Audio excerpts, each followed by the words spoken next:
chains, no rules, no safe words. This is Unbounded with Christopher Allen.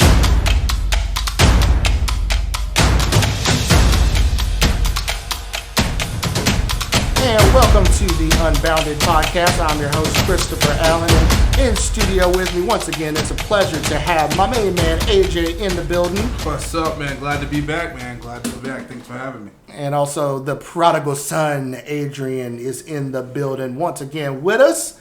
And we are talking about something that I think is very fitting that we have the both of you sitting at this table with me for. Because the topic of today is there such a thing as being ready for kids? I personally, because people ask me, why don't you have kids yet? Like, what's taking you so long? And I'm like, well, you mean what's taking me so long? I don't know if I want them. And it kind of got me thinking, like, I don't feel like I'm ready, but does that really exist?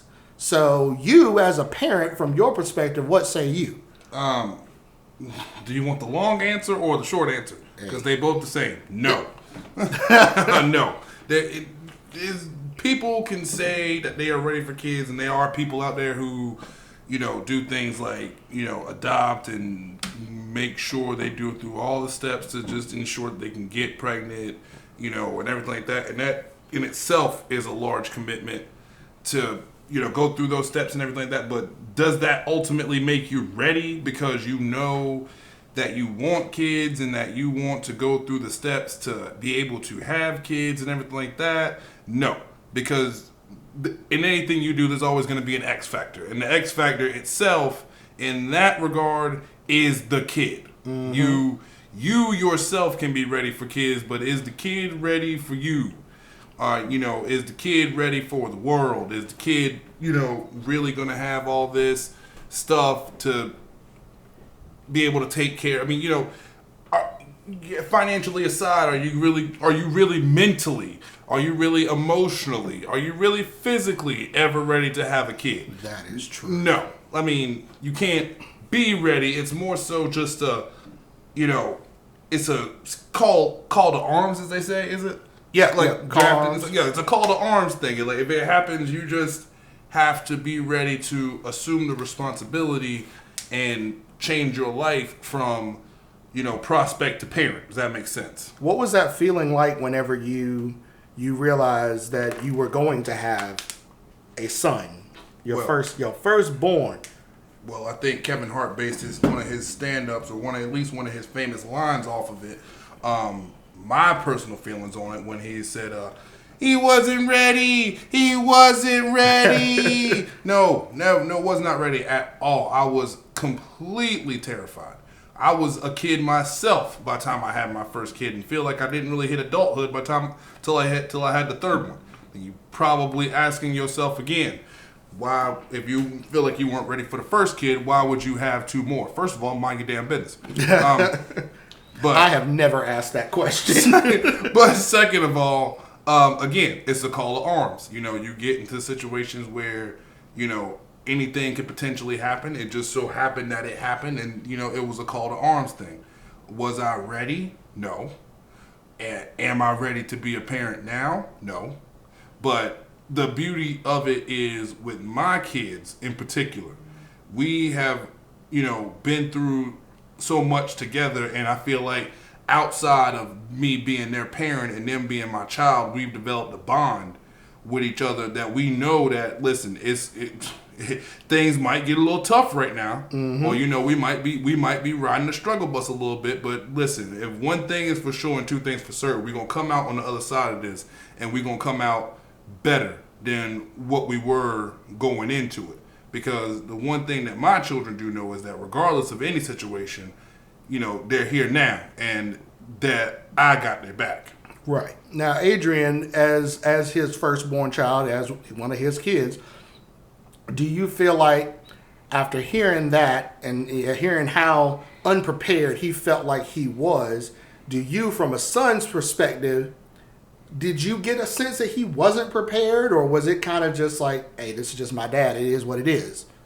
I mean, the way I see it is that he had me at a young age. He was still a kid, like he said, and I'm not too far off of that age. And knowing myself, I wouldn't be prepared to have a kid right now. So obviously, he probably wasn't the most prepared, considering the fact he was still a kid. But he made the best of what he could, and I think I came out okay. You know? He obviously came out okay. So I don't know. Maybe I just give myself too much stress about it, because that was something interesting you said. Even 3 kids later, one being their oldest being 14 years old. So that's 14 years of experience that you have being a parent, and you still feel like you're not ready. Because, and is it because you're always parenting is like a lifelong learning type of thing? Yeah, because again, you grow as a parent the way your kid. You grow as a parent as much as your kids grow as children. When your kids grow from children to being adults and everything, you have to handle situations with them as if now you're the parent, but you have to remember back to when you weren't a parent, when you were a child in those situations. Like, for example, again, my son is 14. So, of course, naturally, he's taking an interest in girls. So, now I have to look at that situation. Yeah, he has. To where it's like, when I was 14. And I'm here for it. I want all the smoke. When I was 14, and I, had my interest in girls, whatever. I was told my only interest better be in a book. It's still parents to this day. Don't get me wrong. I still tell my nieces and, nephew and stuff like that, hey, your interest better be in a book. You better not be interested in no boys, girls, nothing until you old enough to pay your own bills. Then we could talk about having an interest in anything outside of a book. But, it's a different situation when it's your child involved. Like, you don't want to be that parent, because especially when you have a kid at a young age, because you're still young enough to remember what it was like at their age, what they could be going through at their age, and whatever. So this is where the father first, friend second part comes in, because at the end of the day, I'm going to be your father first. But I also want to know that I am somebody you can also relate to, not only being a parent, but also being a male parent. Is that a difficult line to walk? It gets dicey from time to time. Especially me. I'm too nice of a guy. I will admit that. I like people think that I handle my kids a certain way, and they think I'm crazy for it, because they wouldn't handle their kids that way. And to which I just respond like, yeah, well, that's why you have your kids and I have mine. Yours. Yeah. My kids are just fine. I don't think it's not about here's the set guideline for how to take care of a kid. It's just to raise your kid. That's it. Don't let anybody else raise your kids for you. Granted, it does take a village to raise a child. Don't let them take the reins. Your kids got a big village around. Listen, my kids love everybody, and everybody loves my kids, but they do have an extremely huge village, and we all are appreciative of the support system that has been coming around in these past 14 years, and continues to come to this day, So we absolutely know. While I may not have been ready to have my first child at a young age, I know that before I leave this earth, my child would be ready to be a man or to be a young lady. Oh my goodness, that ain't Bible worthy. On this earth before I leave it. I know that they will be ready to be in an adult position, to make adult decisions and things like that before they do anything of that nature. And maybe it's because I'm money-minded, but I know I've always stressed about, like, the financials of it. Like, my girlfriend and I, for example, I don't know that we're financially ready to have a child. What I do know is that she, and I'll just speak for her basically on what I know, she is ready to be a mother. I have seen this. When you put that side by side with me, people might look at that and go, one of these is not like the other. Like one of these doesn't belong. it's like, and you, Mr. Allen, do not belong having no kids.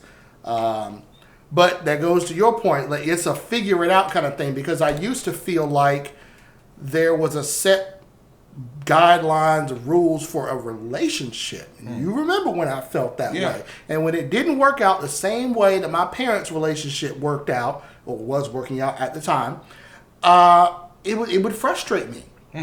But every child is different. You probably have had to approach each one of your 3 children differently about the same type of subject. I mean, and of course I had to, because it's especially difficult, more so difficult with parents with multiple kids. Because if you got multiple kids, chances are they aren't triplets, so they aren't the same age. So you can't look at them in the same age category and say, oh, well, you are old enough now, you should know better, and what you're gonna do, brother. Excuse me, Hulk. Please don't sue me, Hulk. Please don't sue me. I ain't got no money. I ain't got no money, Hulk. But I need Hulk money. You can't look at it in the sense of what you're gonna do.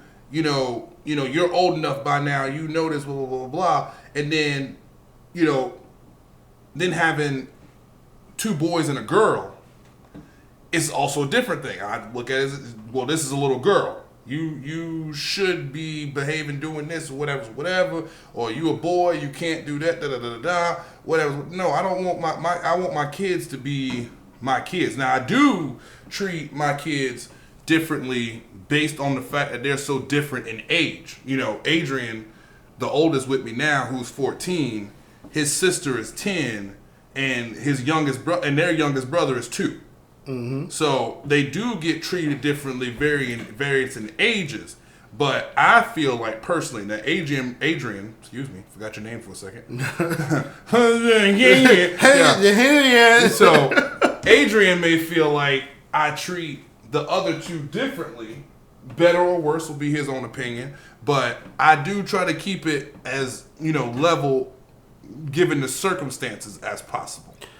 Adrian, is there anything that you feel like you have done that maybe made your dad's parenting job more difficult than it otherwise could have been? I know you got to answer, but I asked him for a reason. I mean, honestly, everything. Because at the end of the day, every action you take has a consequence. Every action you take has like a benefit. So no matter really what I do, there's always going to be that struggle for him, because he's like, well, if I do this, or if I tell him not to do this, or if I tell him he can't do this, then it can either have a negative turn or a positive turn, but like it's always going to be that way. Can I say, in regards to the question, I'm not stumping on his answer because he's absolutely correct. But what I will say is that honestly, my kids have made parenting a lot easier. Okay. Now Adrian doesn't live with me full time. Well, none of my kids live with me full time, but he doesn't get to see me because he lives out of state. He doesn't get to see me on as much as a regular basis as his brother and sister do. But even at the point when his sister was younger, and especially with his youngest brother now, he wants to be the first one in the ring to jump in to help out. Like if somebody needs something, oh, I'll do it. Dad, don't worry about it. I'll get him. Whatever. Or when his sister was younger, I'll get her. Let me go feed her. Let me check on her. Whatever. Like, he's always been that way. And it's been so much so that way that I honestly think it rubbed off on his sister, because his sister is now the same way with her younger brother. She wants to always, she wants to play with him. She wants to sleep with him. She wants to, keep an eye on him and everything like that. She wants to do all of those things. So to answer the question from my own perspective, no, having children, multiple children in fact, hasn't made my parenting job difficult at all. In fact, they've made it, they've gone out of their way to do everything they can to make it as easy for me as possible. Like, and I can't express enough how much appreciation I have for my kids at this point in life for doing everything that they can to make the job easier for me. And see, you're blessed in that regard. I don't know what my future child will be like. I can only hope that I have good kids. but I also remember what I was like as a child. And Oh, I was hell on wheels as a child. I was absolutely I was hell on wheels. I was sneaking out the house. You did hell with me on those wheels. Hey! But no, I was hell on wheels as a child. My teenage, adolescent, no, I was hell. I can tell you that right now. Shout marks to my mama, because I love my baby to death. But she knows, she'll tell you, I put her through hell. My mama's gray hair is probably solely the result of me. Solely. But I don't know, my biggest fears about it, and this is something maybe you're qualified enough to answer. I don't know. One of my biggest fears about having kids is there seems to be, and it depends on the mother and father and what they got going on, and also the kid. But I have felt like it's almost mandatory that when you have a child, you have to, all your social life stuff got to go. There ain't no more going out on girls' nights or guys' nights with the fellas. There ain't no more, nothing. There's none of that. You got to cut it off because you got to live this life for your child. Because as soon as you sit down to start watching sports, baby's crying. Baby's crying, and or the baby mama is upset about something. It's just all kinds of stuff. And so there are certain friends of mine where they have 3 kids, and we never miss a beat. I still see you regularly, and we have communication, and it's great. But I also feel like that's because there's like custody stuff going on, whereas opposed to parents who have a kid that is just theirs, it's full time, 100%. It's different. And then there's people, you've got a lot of people that, you can have like babysit and stuff like that. I'm up here. Y'all down there. I don't have family close to just say, hey, can you watch my kid? Yeah. My mother's 5 hours away. My dad's 5 hours away. I don't have that. And so, I have this fear. It's like, God, I'm never going to see anybody again. Hey, well, first of all, let me just say, and I could only speak from my experiences and my experiences alone. People who feel like they have to just stop living life because they have a child, that's your prerogative. Let me just try this another direction. Firstborn, how would you feel if now in your younger years when you were with me more often, you may or may not have, even cared. You wouldn't even have a second thought about it. But you're a little older now, a little wiser. How would you feel if I had came to you and said, you know what? You old enough to understand this now. I don't have any friends or I don't have a social life or everything like that because I devoted my life, to take care of you and making sure I was there for you since the day you were born. How would that make you feel? I mean, it'd be kind of like, it would be like a stab, kind of like a stab into the heart. Because no kid wants to be a burden, but at the same time, you kind of have to be because you have to rely on your parents for food, shelter, clothes, all that stuff. But you always want to make sure that your parents feel as happy as they tried their hardest to make sure you are. So, honestly, if you would have told me that when I was younger, I would just try my best to make sure you could go out and live your life because at the end of the day, you're still alive. You still have opportunity to do what you want to do. And see, this is why I like having him in here because this is the first time. You know how people say if you could talk to anybody living or dead, who would it be?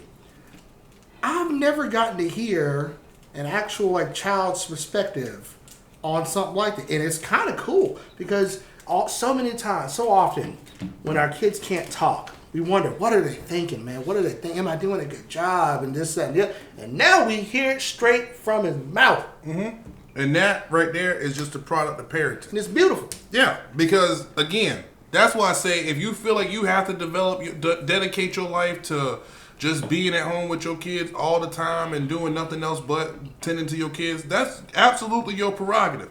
But when the day comes that you resent your child or your child resents you for that, don't blame anybody but yourself. I would never want my child to resent me, and I'm not coming at it from that place. But it's just like a factual thing. Like Adrian said,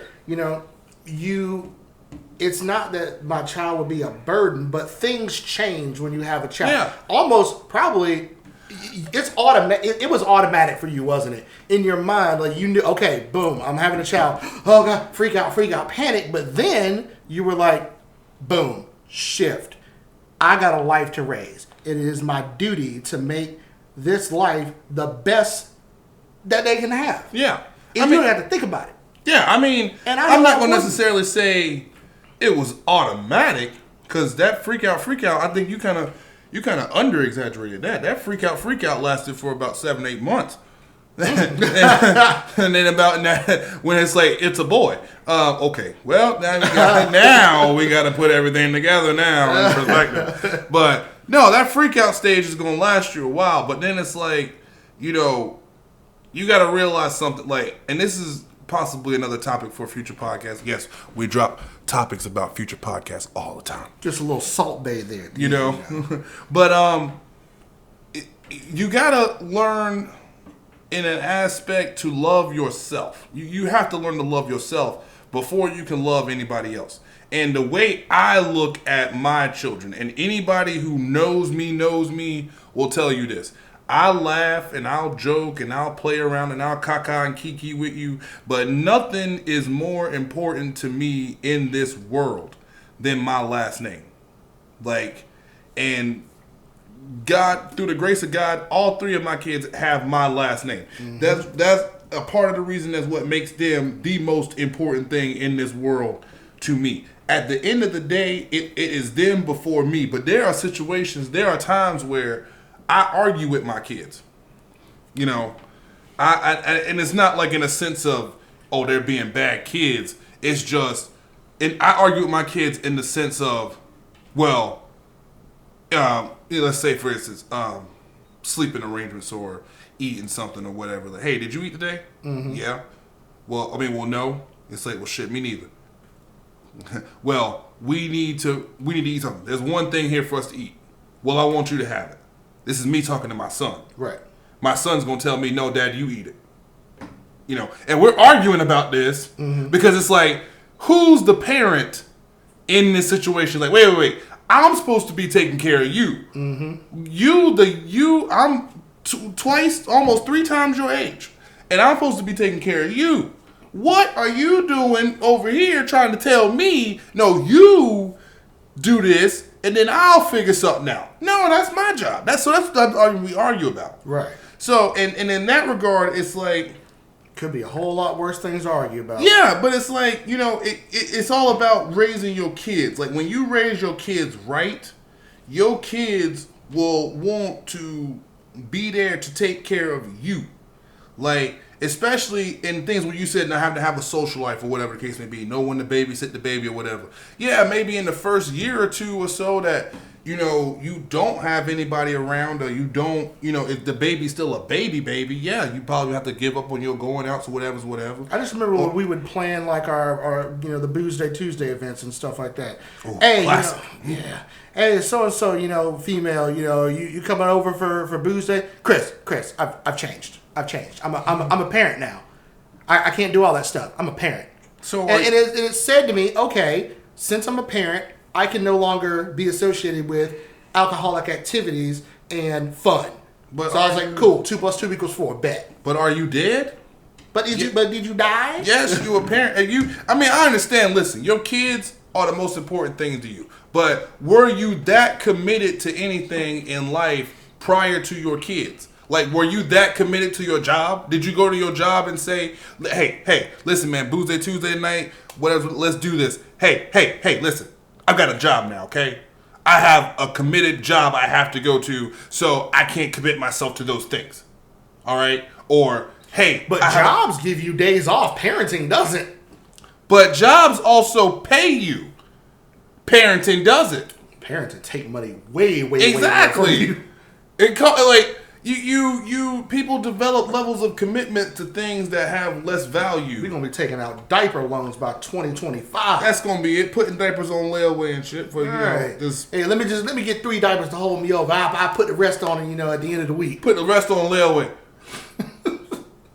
That's what it's gonna come to, y'all. But it's gonna be like Huggies, please sponsor us. please. Pampers, Huggies, Loves, all of it. We need all the sponsors, please. But like people show more of a commitment to outside things that have less value. Like, don't get me wrong. You need a job, you need a source of income to take care of your kids. But my kids come before anything, including any job. Now, if I'm in a situation where, if it's a situation where, I can't do something because my kids are sick or my kids are in need of something like that, then no, I can't do it. But hey, if not, if everything is copacetic and my kids are like good, hey, Tuesday night, hey, Adrian, you good? Yeah. Sister, you good? Brother, you good? We good. We out of here. Like, they got it. That's pretty much what it was. You sure would tell me, like, hey, I just gotta make sure the kid's good. I'm not gonna make no guarantees because he knows me. He knows that. Don't tell me you're gonna do something and then not do it. Oh So no, I would rather you tell me, hey, it's a maybe and here's why. Because of the kid. I bet. Do your parenting thing first and foremost. Get at me later. It ain't no big deal. But I don't know. All those experiences just kind of made you feel some type of way. Like, is this really what parenting was? Granted, this was about 5-6 years ago when I started hearing all this stuff. But my opinion has evolved.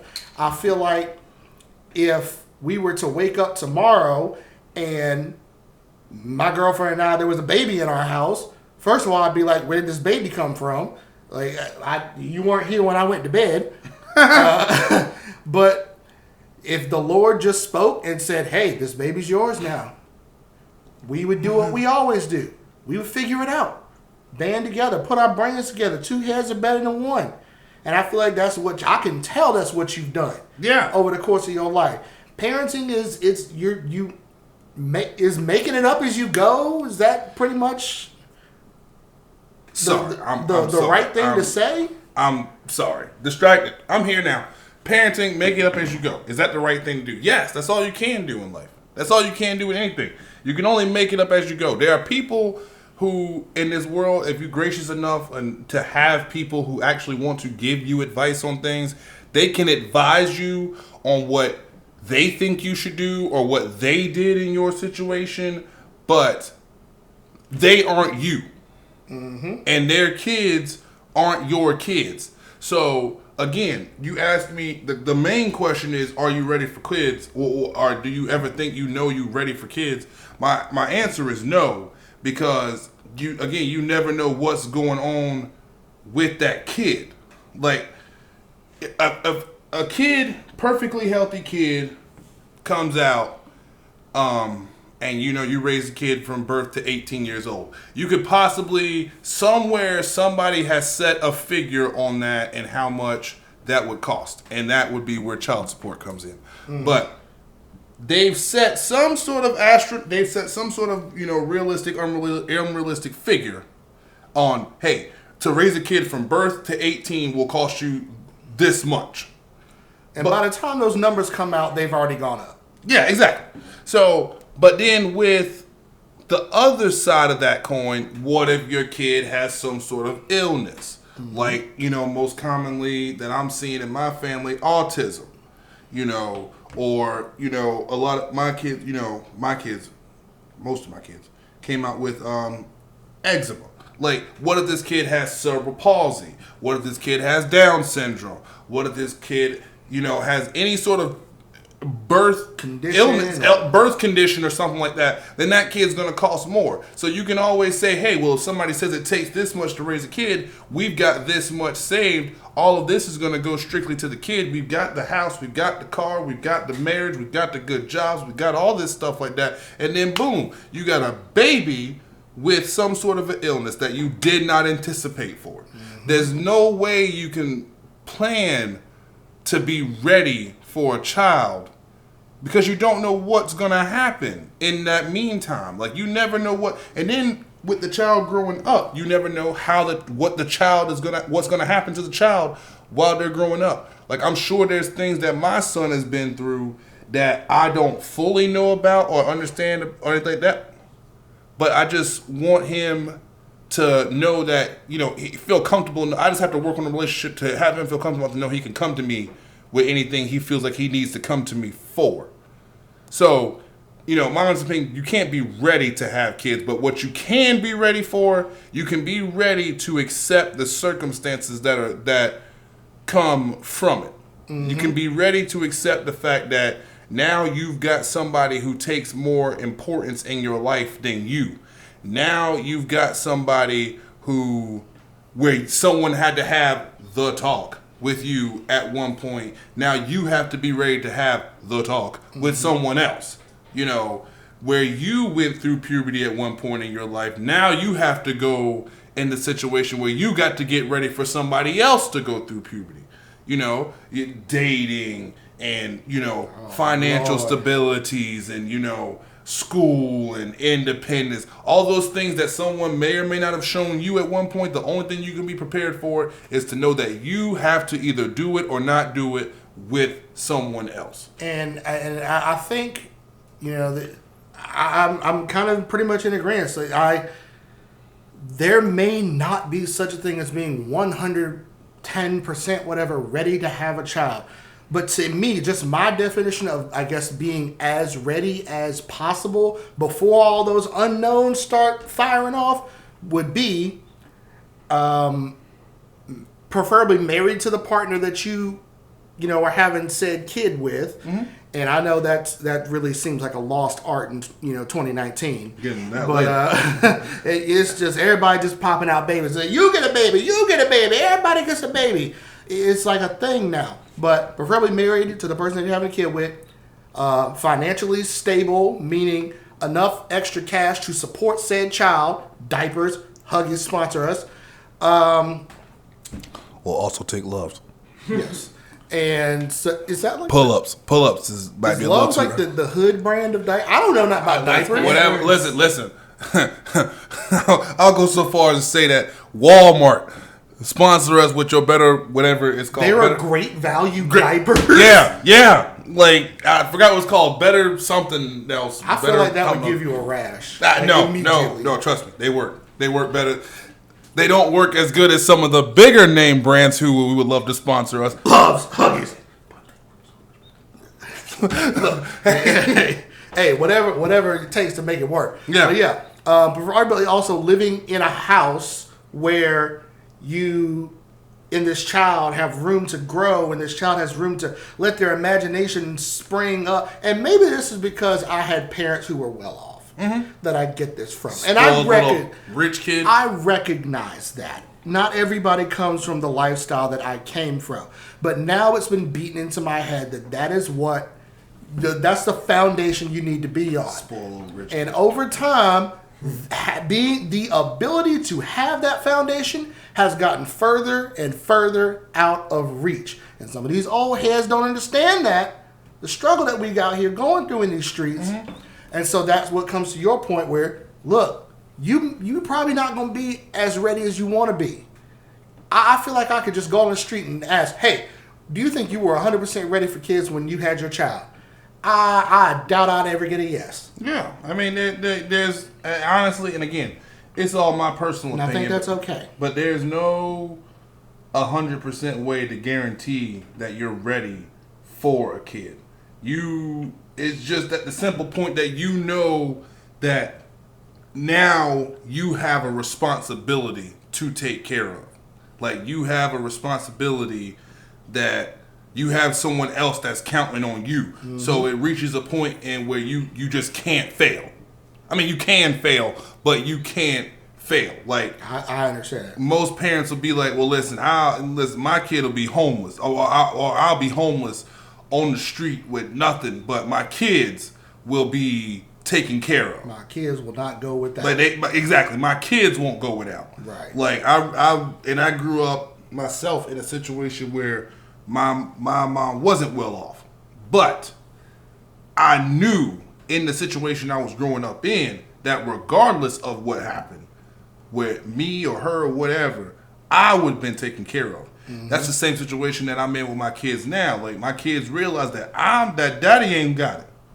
Daddy is not well off, none in the least bit. Broke fraternity. We ain't got it. But they still won't let me hit the lottery because they don't want to see me winning. But anyway. They don't want you to have a big pool in the backyard. Until I get a big pool in the backyard. But it's a situation where my kids know that regardless of what happens to me, they will be taken care of. Like, regardless. If I can't do it, let me take it who can. And that's what it's all about. So parents, if you're out there listening, please keep just trying your best. Just do what you're doing. You're doing a great job. You've heard it from a parent himself, and you've even gotten to hear from his own child. Just keep doing what you're doing, and everything will work out. Appreciate you listening to this episode of the Unbounded podcast, and thank you again to Adrian and AJ for coming by. Always a good time, and we'll catch you on the next. Dude.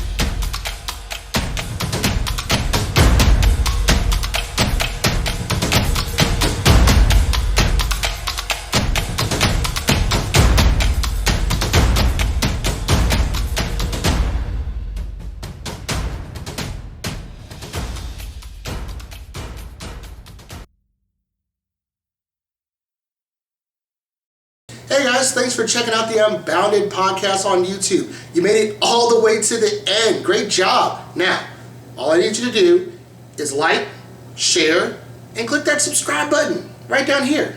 It is down here. Hey buddy. Mr. Subscribe button, how you doing? And make sure that you click the bell and select all notifications. That way you are guaranteed never to miss an episode. We do all kinds of things. New episodes every Monday. Vlogs, extra content that you don't want to miss. Just as our way of saying thank you for tuning in to the podcast. Thanks for watching, guys.